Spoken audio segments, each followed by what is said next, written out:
কে কে এই দেশের জাতির আব্বা? আমরা স্বাধীনতা 53 বছরেও ইতিহাসটাই সঠিক করতে পারলাম না।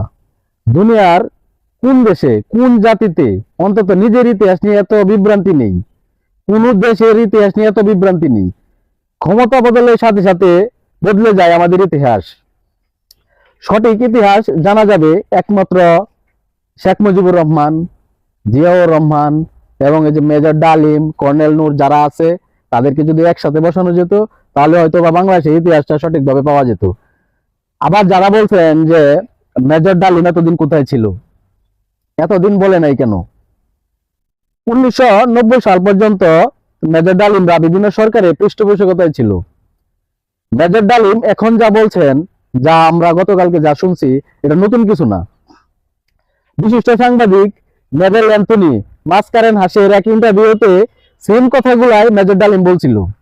হয়তোবা অনেকে জানেন না, ইলিয়াস হুসাইন তাকে আবার নতুন করে নিয়ে আসছে বলে আপনারা জানতে পারছেন।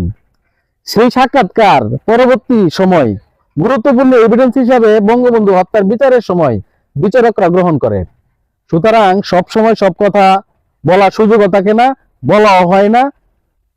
উনি ওনার সুবিধা মতো বলতে এতদিন পরে